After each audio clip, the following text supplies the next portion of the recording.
नमस्कार दोस्तों, बहुत ज़बरदस्त वीडियो आपके लिए लेकर आया हूँ। ये जगह है मेघालय का नोंगरियाट, जहाँ की वीडियो ये इसलिए आजकल फ़ेमस हो रखा है क्योंकि सोनम और राजा की जो कहानी हुई थी, जो हनीमून पे वो लोग गए थे और फिर किस तरह से राजा का मर्डर हुआ। कई लोग विज़ुअलाइज़ करने की सोच रहे हैं, ऐसी कौन-सी जगह होगी जो 3000 स्टेप्स नीचे जाके करनी थी, उन्होंने सामान कहीं और रखा, ये सब क्या लफड़ा है। तो दोस्तों, हमारी एनिवर्सरी थी, 25वीं एनिवर्सरी 2 महीने पहले। तो हम लोग वहीं गए थे। काफ़ी सारे फ़ोटोज़ और काफ़ी सारे वीडियोज़ मैंने बनाए थे। तब मैंने ये नहीं सोचा था कि इन सबको कलेक्ट करके मैं एक वीडियो बनाऊँगा। मैं सोच तो रहा हूँ अपनी नॉर्थ ईस्ट की ट्रिप का पूरा एक वीडियो बनाता हूँ, लेकिन आज का वीडियो डेडिकेटेड है नोंगरिया डबल डेकर ब्रिज। इतनी खूबसूरत जगह है दोस्तों, दुनिया में आपको कहीं और ये चीज़ नहीं मिलेगी। एक पेड़ की लाइव रूट मतलब अभी भी वो रूट ज़िंदा है, अभी भी वो पेड़ ज़िंदा है। उसकी लाइव रूट्स पे डबल डेकर ब्रिज बना दिया, जिस पे कितने सारे लोग आ जा सकते हैं। उस चीज़ को, ऐसी-ऐसी चीज़ को देखने के लिए दोस्तों आपको 3000 सीढ़ी नीचे उतरना ही पड़ेगा। तो मैं आपको शुरू से दिखाऊँगा कैसे हम लोग वहाँ पे गए और कितनी खूबसूरत जगह है बीच में। थोड़ा-सा रिलेट भी करेंगे जो सोनम और राजा की कहानी में। कुछ इंटरेस्टिंग पॉइंट्स आपको बताऊँगा जो कि शायद आप जब तक वहाँ नहीं गए हो, जैसे हमारे कई सारे रिपोर्टर्स, वो मिस कर ही जाएँगे। तो ध्यान से देखिए इस वीडियो को, बहुत मज़ा आने वाला है। तो दोस्तों, इस वीडियो में कुछ नेचुरल वॉइस चलेगी। जब मेरे वो वाले वॉइस चलेगी तब मैं बोलना बंद कर दूंगा, क्योंकि मिक्सचर होगा तभी मज़ा आएगा। फिलहाल तो चलिए शुरू करते हैं आज की वीडियो। आज हमने चेकआउट किया है फ्रॉम हॉलिडे रिजॉर्ट और हम जा रहे हैं to test our limits double decker bridge. Okay, let's see कितना कर सकते हैं। तो दोस्तों, ये है ब्रिज का स्टार्टिंग पॉइंट। यहाँ से आपको डोली वाले गाइड लोग मिलते हैं, बोलते हैं कि हम आपको गाइड कर देंगे नीचे जाने के लिए। उसके बदले में वो थोड़ा पैसा चार्ज करना चाहते हैं, जो कि उनका भी वैल्यू फेयर है, लेकिन अधिकतर लोग मना ही कर देते हैं, बहुत ही कम लोग लेते हैं। वैसे बहुत ही कम लोग यहाँ पे जाते हैं क्योंकि बहुत ही सुनसान इलाके में है, लेकिन इतनी खूबसूरत जगह है। यहाँ जाने के लिए आपको कुछ तो एक्स्ट्रा दिन लेने ही पड़ते हैं। वैसे ये लोग आपकी हेल्प भी कर देते हैं, आपका सामान भी ढो लेते हैं, कई लोग के बच्चे भी ढो लेते हैं साथ में, उसके लिए एक्स्ट्रा पैसे मांगते हैं वो लोग। लेकिन बच्चे को गोदी में ले जाना लगभग इम्पॉसिबल के बराबर है। ओके, हम लोग शुरू करें डबल डेकर ब्रिज की यात्रा। It's a root bridge. Double root bridge and it's difficult यात्रा।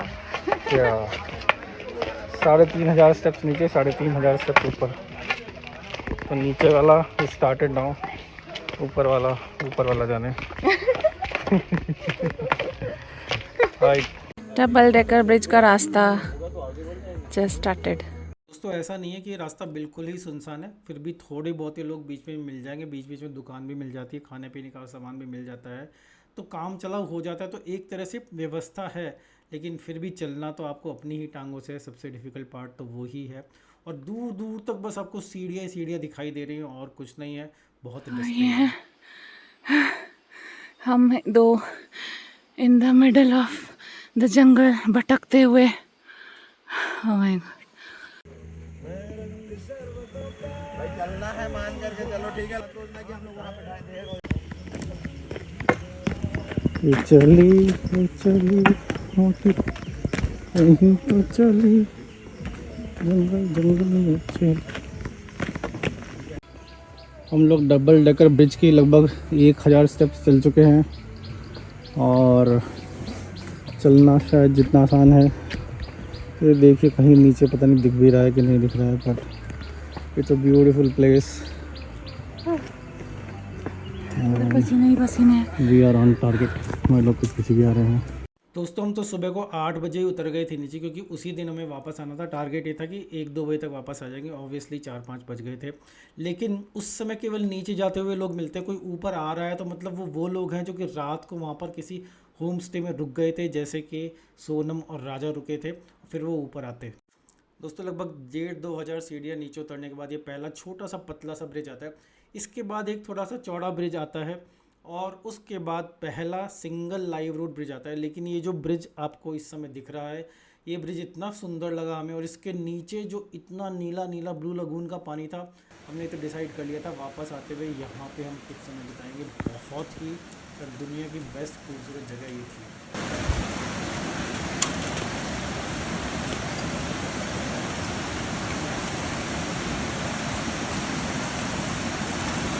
This is the pool. दोस्तों, ऐसे ही धीरे धीरे चलते चलते आ जाते हैं सिंगल रूट ब्रिज। जैसे डबल रूट ब्रिज है, ये सिंगल रूट से, ये भी लाइव रूट है पेड़ की, उससे ब्रिज बना हुआ है। और इस ब्रिज के एंड में आपको दिख रहा है एक छोटा सा घर। इसके थोड़ा सा और ऊपर जाएंगे तो थोड़े बड़े बड़े घर हैं और उन्हीं घरों में लोग नाइट स्टे कर लेते हैं। और इस थोड़ा और दूर आएंगे तो आ जाएगा हमारा डबल डेकर ब्रिज, तो उस पर चलते हैं फिलहाल। और ये बाकी के रूट्स पेड़ की।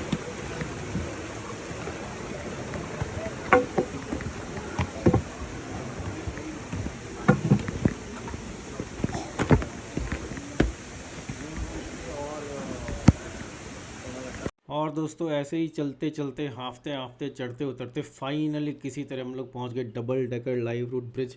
ये दो हिस्सों में आप इसको डिवाइड कर सकते हो। लेफ्ट साइड में छोटी सी पॉन्ड है जहाँ पे लोग थोड़ा सा पैर डाल के बैठ जाते हो। राइट साइड में डबल डेकर ब्रिज है जिसको मैं भी दिखाएंगे। ये फ़ोटो मैं खींच रहा हूँ, बराबर में एक चाय की टपरी है जहाँ पे बैठ के मैगी खाओ। 40-50 रुपये की मैगी मसाला के साथ, बहुत मज़ा है।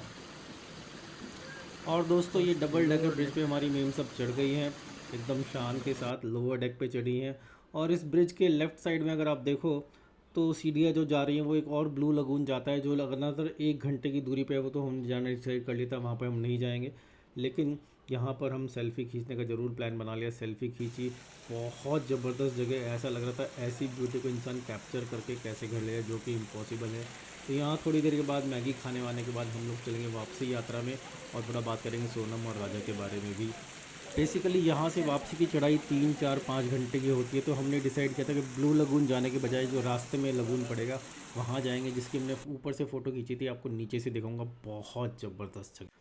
तो दोस्तों हमने अपनी वापसी की यात्रा शुरू की। जिस रास्ते आए थे उसी रास्ते वापस जाना है और रास्ते में ये ही वो ही होम स्टेज पड़े जिसमें सोनम राजा कई लोग रात में आके रुक लेते हैं, जिससे कि वापसी एक ही बार में कर सके और ज़्यादा सामान नहीं लेके आते। नीचे 100 ग्राम वज़न भी बहुत ज़्यादा लगता है, तो हल्के फुल्के सामान के साथ लोग रुकते हैं और फिर वापस। और दोस्तों ऐसे ही ऊपर नीचे उतरते चढ़ते फाइनली हम लोग 1 घंटे बाद पहुंच गए वापस उस ही ब्लू लगून में, जो लगून रास्ते में पड़ा था। और ये देखिए हमारी मीम साहब यहाँ पे तैर रही हैं। यहाँ पे इक्विपमेंट है, थोड़ा ये जैकेट वगैरह मिल जाती है। और फिर ऊपर अगर आप देखें तो ये वो ही ब्रिज है। इस ब्रिज पर हमने जाते हुए फ़ोटो खींची थी और ये डिसाइड किया था कि नीचे इतनी खूबसूरत जगह है तो 2 घंटे आगे वाले ब्लू लगून में क्यों जाना। बहुत प्यारी, बहुत खूबसूरत, एकदम प्राइवेट स्विमिंग पूल जैसा हमें लग रहा था। नदी बह रही है, वहाँ पे जो केयर टेकर्स हैं उनके बच्चे नहा रहे हैं वहीं पे साबुन वाबुन से। तो इतना मज़ा आ रहा था कि लग रहा था कि अगले 6-7-8 घंटे भी बिताने पड़ जाए, कोई दिक्कत नहीं है। लेकिन फाइनली वहाँ से चल फाइनली मैं भी पानी में कूद पड़ा। ज़्यादा मेरे को स्विमिंग नहीं आती, लेकिन लाइफ जैकेट पहन के वो खतरा तो कम था, लेकिन फिर भी जो पत्थर थे वो फिसलने वाले थे। और ये जो पीछे इतना खूबसूरत झरना दिख रहा है, 1-2 फैमिलीज़ और थोड़ी देर में आ गई थी, तो उस झरने को बहते हुए जो आवाज़ है उस पानी की, और एकदम क्रिस्टल क्लियर पानी, बस लग रहा था इंसान यहाँ 6-7 घंटे बिता दे। लेकिन फाइनली तो इंसान को वापस भी जाना है। कई घंटे की वापसी की चढ़ाई थी, इसमें हमारी हालत बहुत ज़्यादा पतली हो गई थी, लेकिन ये जो झरने को हमने एंजॉय किया। एक छोटा सा बच्चा था वहाँ पे जो कि केयर टेकर का बच्चा था। जब उसको लगा कि मेरी वाइफ थोड़ा सा झरने के नीचे तक जाने में हिचकिचा रही है, तो वो भी आ गया साथ देने के लिए, और उसकी वजह से मेरी वाइफ भी झरने के उस वाले हिस्से के बिल्कुल झरने के नीचे चली गई। तो वो चीज़ बड़ी इंटरेस्टिंग थी। उसके अलावा तो इतना मज़ा आया वहाँ पे कि बस लग रहा था यहीं समय थम जाए और 2-4 दिन हम यहीं पे निकाल लें, लेकिन ऐसा तो हो नहीं सकता, इंसान को जाना पड़ता है। ये है वो छोटा सा बच्चा जिसने काफ़ी ज़्यादा मेरी वाइफ को हेल्प की उस एंड तक जाने के लिए, क्योंकि मैं तो जाने को तैयार था नहीं, मेरे को तो तैरना आता नहीं है। वैसे तो लाइफ जैकेट की वजह से डूबता नहीं है इंसान, मैंने ओशन में भी छलांग। और फाइनली दोस्तों हमने अपना झोला पेटी उठाया और सोचा कि यहाँ से निकलने का तो बिल्कुल भी मन नहीं करेगा, लेकिन रात में पहुँचने का मूड बिल्कुल नहीं था और थोड़ी बारिश की उम्मीद भी होने लगी थी। चेरापूंजी है तो किस्मत से अब तक बारिश नहीं हुई, तो हमने फाइनली डिसाइड किया, इतनी खूबसूरत जगह को गुड बाय किया और वापसी की चढ़ाई शुरू कर दी, जिसको सोच कर ही हमारा तेल निकल रहा था, क्योंकि लगभग 2500 स्टेप्स अभी भी बाकी थे और जान पूरी निकल चुकी थी। लेकिन यहाँ भले ही थोड़ा रिजुविनेशन हो गया था। तो फिर वापसी की चढ़ाई शुरू की। अगर आप देखो तो बिल्कुल सुनसान जगह है रास्ते में। और दोस्तों इसके बाद शुरू हो गई हमारी वापसी की चढ़ाई।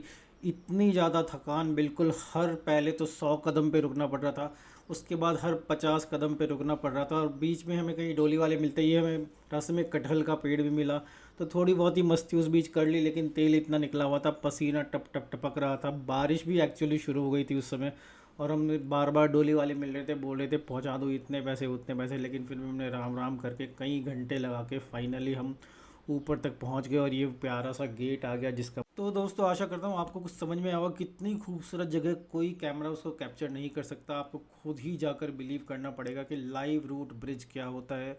और उसको देखकर कितना आनंद प्राप्त होता है, तो लगता है कि हमारे देश में भी कितनी खूबसूरत जगह है। अगर आपको वीडियो अच्छा लगा हो तो लाइक कीजिए, और सबसे बड़ा ट्रिब्यूट तो रहेगा मेघालय के लिए।